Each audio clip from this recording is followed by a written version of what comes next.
Live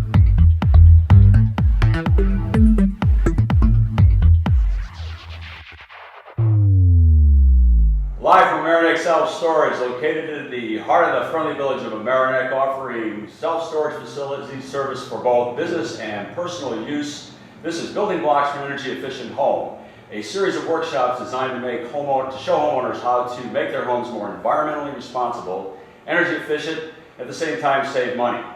So my name is Michael Murphy, and we believe here at Murphy Brothers Contracting, which is my part, that building green, renovating green, remodeling green is simply the smart way to go. And we're going to show you a bunch of smart tips and ways to make your house green. And our first presentation is right up your alley. It's Greening Your Home 101. And our first speaker is the founder and the president of Green Home Consulting, Miss Jude Martin. Judy? Hi Michael, how are you today? Thanks for being part of our presentation. Now tell us, how did you come to start Green Home Consulting? Well Michael, it was a combination of two passions of mine really. I started about 8 years ago, but I really wanted to do something in two spaces, the home building space and the environmental space. And this presented a perfect opportunity to combine those two things together. Help homeowners or others, mostly homeowners, construct homes that are green and energy efficient.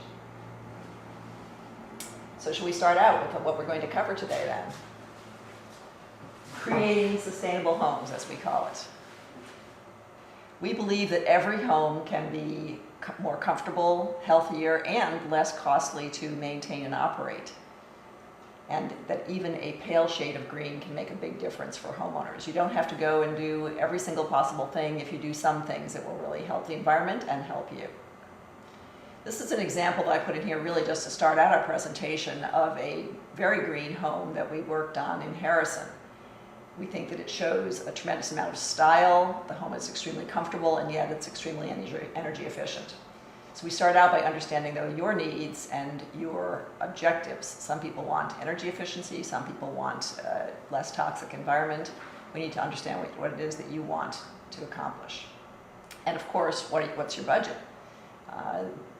Taking additional steps can cost a little bit more. It's going to save you in your operating expenses as you go down the road, but we want to make sure we understand what your budget is. And some things can be done up front and some things can be done later.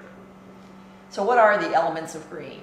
The main element of green is energy efficiency. And we like to say that if you have built an energy efficient home or created an energy efficient home, you do have a green home. Whether or not you've done anything else, if it's energy efficient, it's green.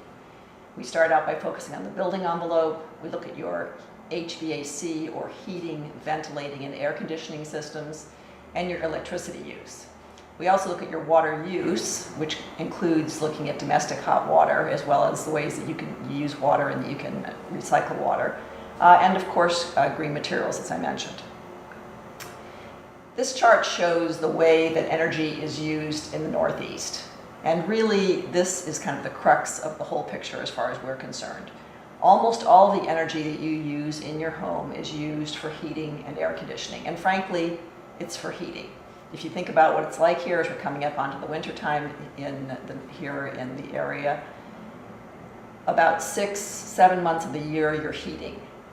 A couple of months of year you're cooling. So when we talk about energy efficiency, we want to look at how you can get the most energy efficiency during the heating season. The next highest use of energy in your home is for hot water heating. So we also can try to focus on that, but as you can see, it's dramatically less than the energy that you use for heating and cooling. And then the third category is electrical use. And of that, we've broken out the amount that's used for refrigeration, because refrigeration is, in fact, the highest electrical use in most people's homes. The one exception to that is plasma TVs. So we discourage our clients from using plasma TVs, because even in standby mode, plasma TVs use a tremendous amount of electricity. So this is a chart that came out a few years ago that was put together by McKinsey and published in the New York Times. But it shows energy efficiency opportunities in the home. And I like to point this out to people because what it really shows is the steps that you can take to make your home more efficient without spending a great deal of money. And this is really just any homeowner. It doesn't have to be during a construction process. Of course, that's when you have the most opportunities. It can really be anything that you do in your home. So the first thing is to seal your ductwork. So if you have a central heating and or cooling system that's going through ductwork throughout your home, then you have an opportunity for the air to move out the sides of your ductwork and never get it to its destination. It's quite inexpensive to seal your ductwork and make sure that your heating and your cooling gets to where you want it to get to. Also insulating your basement, and by this I actually mean insulating at the rim joist, the part that is the area between your cement wall and the first floor wall. If you have an opportunity to insulate the slab in new construction, that's great. We also like to see the walls get insulated, but really the rim joists represent an area where about 25% of the air that comes into your home comes into your home. So we like to make sure that gets well insulated. Installing programmable thermostats, and I always like to say not just installing, but also using them once they're installed. A programmable thermostat is a fairly inexpensive tool for your home. You can get them at Home Depot for $60 or something like that. And if you install a programmable thermostat and you use that programmable thermostat, program for the times that you're not going to be in your home to have the heating become less strong or the air conditioning become less strong, then it presents some savings opportunities. Insulating the attic. You'll hear a lot about this from our next speaker, but really we like to call it putting a hat and boots on your home.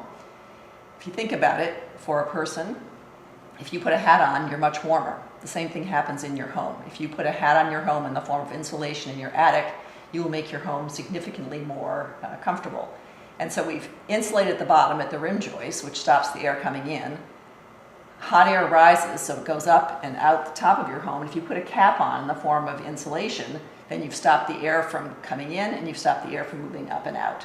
And along the way, it reduces the significant number of drafts that come in through windows and outlets and that kind of thing, and you just get less air movement generally around the home, so you feel more comfortable, so you don't have so many drafts. Upgrading the heating equipment is the next most energy efficient thing to do on this list, but you notice there's an asterisk, and that's because we would never suggest that you upgrade your heating equipment if you didn't already plan to do so.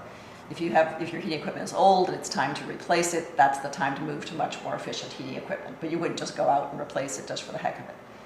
But you can do is to maintain your heating equipment annually, and I'm always amazed by the number of people who don't do this. It really is a very simple thing to maintain your equipment annually.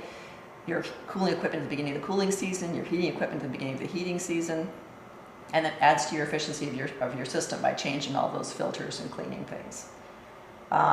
Sealing the home's air leaks. Now, believe it or not, this does not mean going around with a can of caulk and trying to find the leaks. You can do that, but it tends to be kind of messy and an inefficient way to go about that process. There are people who will perform something called a blower door test on your home, where a particular type of computerized fan is put in an external doorway. All the windows are closed and the air is sucked out of your home, and wherever the replacement air is coming in represents an area that's leaking. So if it's coming in through your hi-hats and your recessed lighting, if it's coming in through your electrical outlets, if it's coming in at your baseboard, wherever, those are the opportunities to seal the home, and we suggest you do this professionally. And what's nice about the computerized blower door test is it will take a starting measurement of how much air is leaving your home, and then they'll do all that work, and then they'll take a finishing measurement, so you can see exactly how much improvement you got by doing a professional air sealing job on your home. I can say when I did it in my home, the improvement was about 15%. And in fact, I saw that drop in my heating bills immediately because I had improved the numbers by 15%. Let's see, perform maintenance, I mentioned already. Installing wall sheathing. Now again, this is something you generally do during a construction process. One of the things we'd like to point out to people is that the same way that we wear sweaters, we can put a sweater on our home by putting insulated sheathing on the home as you're under the construction process. It's not usually an opportunity once the home is built, and people ask all the time about insulating their walls. And in fact, if you have a limited budget, you get a lot more bang for your buck out of doing that rim joist insulation in the attic that I mentioned than you will out of doing your walls. You can do your walls, but it's just not going to give you the same benefits that you're going to see from the attic and the basement. If you got lots of money and you want to do it, go ahead. Upgrading windows.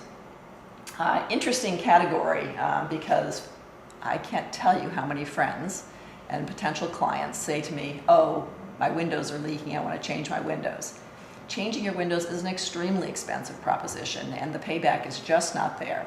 If you don't like your windows, if your windows aren't functioning, that's a different choice. But to change your windows just for reasons of energy efficiency just is a very poor payback. And in fact, once again, putting the hat and boots on your home will end up getting far more benefit. And then, as I mentioned before, insulating the slab foundation, which I think is a great measure to take. It's quite inexpensive, but you would only do it if you were under construction in the home. So that's kind of our rundown. But one of the things you'll notice, tying back to my earlier chart, is that these things are all focused on improving your building envelope, which will reduce your use of heat and cooling. So when we talk about the recommendations we make for your home, we talk about how to tackle that great big energy use category, heating and cooling, and particularly heating, as I said, by making a tighter building envelope and using less energy as you go forward. Here's an example of a home that was under construction and the maximum insulation of a window before the trim gets put on. You can see how we've used a mineral wool insulation around the framing with some handheld spray foam to really make a nice tight seal. It's amazing how many windows, the place where they are weak, in fact, is not the window itself, it's the area behind the trim from when the window was installed. It wasn't properly insulated. This is a home I like to show that I worked on up in Rye, a beautiful old colonial, probably built in around the 1920s. And they were doing a lot of renovation work and put on an addition. And because they were taking off all the siding, they had the opportunity to do that wall sheathing. And so I love this picture because it looks like it's a tinfoil home, but in fact, it's a high R board with a foil facing on it that they put on underneath the cedar siding. And that will make that home really nice and snug. Combined together with the cellulose insulation, it's really, really snug. They are thrilled. They're so comfortable there. So next is water use. What's the best way to generate the hot water that you need in your home? Well, one of the things that we like to point out to people, just as a starting place, is a typical hot water heater in your home is about 50% efficient. And what that means is that for every $1 you spend heating hot water, you're throwing away 50 cents. That sounds pretty painful to most people. And even if you go out and buy an Energy Star hot water heater, the relationship is probably 63 to 17. So you're still not doing very well. Sorry, 27, my math is off there, right? But in any event, if you're going to install or you have a high efficiency heating system, that presents one opportunity for heating your hot water because you can generate hot water directly off of that system. If you're generating hot water for the heating system, you can generate the hot water that you're going to use for your domestic use. There also are much more high efficiency types of hot water generating systems that you can use. Some people get into solar hot water generating, which is another way you can go. If you've installed a geothermal system, you can generate hot water that way. So there are many options. What most clients don't seem to be doing, despite all the talk, is tankless hot water heating systems. And it does have the benefit that the system is not having to pay to store hot water, which is one of the biggest costs of hot water, is not just the generation of it, but to store it until you're ready to use it again. But there are other limitations that people find with tankless systems that tend to make them unappealing. It can generate as much hot water as you need for a long period of time. But if you have a lot of demand at one time, either because of the size of your shower heads or the number of people showering and so forth, they find the system can't keep up, and then they're not getting enough hot water. So things like that. There's some maintenance issues and so forth. And then, of course, there's the issue that people are focused on now is the healthier home. And this, again, is an opportunity you generally have during construction, but if you're doing any kind of work at all in your home, you can consider these things as you're going along.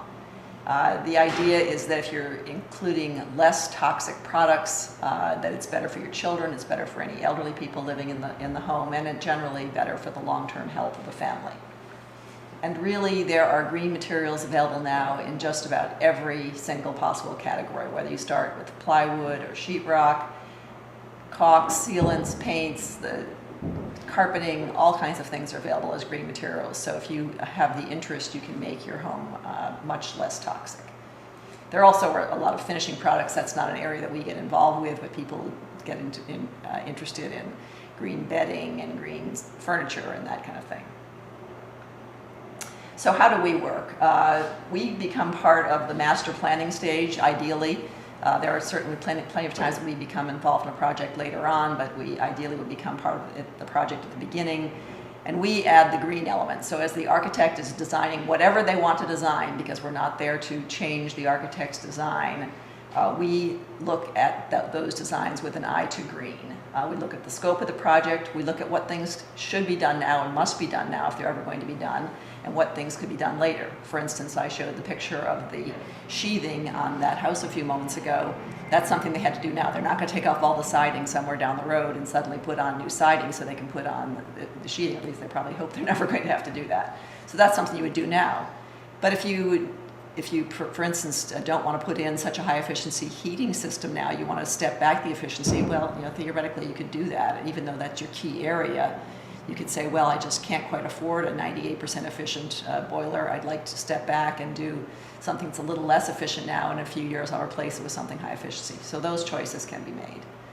What are your requirements and what are your aspirations? What's your budget?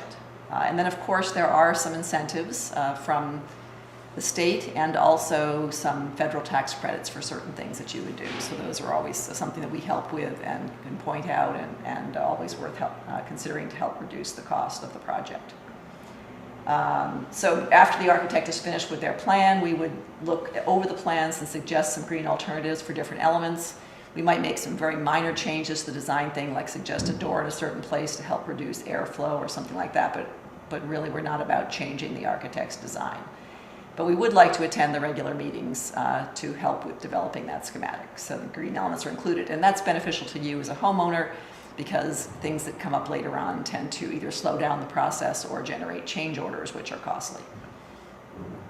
We help with window choices because when it's the beginning of a process, you can consider what window choices are going to be the most energy efficient. We certainly help with recommendations on the heating and cooling and ventilation options, as well as the domestic hot water options. We talk to clients about when to consider going solar. A lot of people think about green building and they think solar. Actually, solar is something that we see as further down in the decision-making process, and sometimes it makes sense and sometimes it doesn't make sense. Sometimes it doesn't make sense because there are too many trees. But we like to help clients with when to factor in solar because there are some very nice incentives available for solar. We can provide green materials to the extent that the client wants them. Some clients don't care. Some clients want it just for finishing. Some clients want it every single step of the way. And we have extensive databases that enable us to provide an extensive list of materials. And then, of course, we try to help focus on what things are going to generate an initial capital cost that's greater than you might have otherwise had, usually not very much greater, but a little bit greater. But compare that to the operating cost savings and maintenance savings that might be realized, that should be realized by doing this. We tend to say that with maybe 3 basic steps, you can reduce a home's energy use by 50%. 50% is a lot. So if you have a $6,000 winter heating bill and you can reduce it to $3,000, that's a lot of money in your pocket. It doesn't take too long to pay back some of the incremental costs you might have. This is just an example of a green kitchen in a home that we worked on. It was a small home, about 1,500 square feet for a family of 5, and they wanted to double it. They doubled it to 3,000 square feet and did everything they could to make it more energy efficient. They have the wall sheathing, they have the high performance insulation, they have a geothermal system, they have solar, and they incorporated some green materials in places on the inside, and they're super comfortable there. At the construction stage, we have a lot of relationships with green subcontractors that we will help with introduce the process. We do not have any committed relationships to anyone, but if builders are looking for ideas of subcontractors that can help with some of these things, we certainly can make recommendations for people to be considered. And of course, we'll review all the specifications and all of the shop drawings. Here's that same house again in a somewhat more finished step, and one of the reasons that I included it is you can see here there are 5 solar arrays. Is this a laser button, Michael? There's one there, there's one there, there's one in here, there's one there, and there's one tucked along this side of the house. So it's the back of the house, so they didn't care how many solar arrays that they put on. Nobody can see the solar arrays. But as you can see, they have some different orientations and there are different levels. That's something you didn't used to be able to do with solar, and you can do with solar now. It doesn't have to all be facing the same direction, be on the exact same plane, because of the invention of microinverters. So they're, again, very happy. That generates a good chunk of their electrical use. In the home, it's important because they have a geothermal system. So during the construction process, generally we participate in the regular site meetings. There will be discussions, of course, as the homeowner and builder and architect are walking around a home. There'll be discussions about different things that are coming up, and we like to be there to be part of that, to contribute green ideas, things that people wouldn't necessarily think of as being solutions to issues. And in final, this is how you can get in touch with us if you have a project that you're interested in working on. Again, my name is Jude Martin. I'm the founder and president of Green Home Consulting. I can be contacted at judy@greenhomeswestchester.com, and our phone number is 914-967-2956. We do have a quarterly newsletter, approximately quarterly, so you're welcome to go on our website and sign up for that and get updates. We'll write it on things like when to use geothermal, when to use solar, considerations for getting ready for summer, for getting ready for winter, that kind of thing. Thank you, Judy. Question I have is, who is your typical client that comes to you as a green home consultant? You know, I'm not sure I can even say there's a typical client because they range all over the lot. It's a highly educated homeowner who is really looking for a way to make their home a home of the future, recognizing that homes in our area generally are standing for 50 to 100 years, and they want to have their home they're constructing be ready for that future energy picture. But usually they're, I'd say, in the 35 to 50 age range, who are very well educated. Maybe they've been in a situation in the city where they were exposed to office buildings that were LEED certified, and they're trying to bring that into their homes. But some people are just really focused on saving on energy costs because they recognize how high they are and how high they are likely to become. And some are just really wanting to have the healthiest possible home that they can have. Great. Now, if there's one takeaway that we can give people, what would you say are the top 3 simplest things that people could do in order to make their home, any home, green? Well, if you're talking about an existing home, I would say insulate your attic is number 1. Air seal your home is number 2, and maintain your systems would be number 3. Well, actually, I have to give a 4th one in there because I didn't say seal your air ducts, and sealing your air ducts can be done as part of the air sealing process, or can be now there's a separate process that can be done. So I gave you 4. That's good. That's a bonus, the 4th one. The 4th one's a bonus, right? Well, thank you for joining us on Building Blocks for an Energy Efficient Home. As you can see, we're live at Mamaroneck Self Storage. This is a self-storage facility unit. It's a 10 by 30 that we turned into a little studio just to do these presentations. We're going to bring you upcoming presentations on how you can incorporate LED lighting into your home on insulation with people that Judy had mentioned, and someone that she works with very well, Chris Coolio of EnviroCare. And we're going to do a presentation on solar, things that you need to know about solar. Do you think you know everything? We're going to show you some things. So thanks again for joining us on Building Blocks for an Energy Efficient Home, and we'll see you again.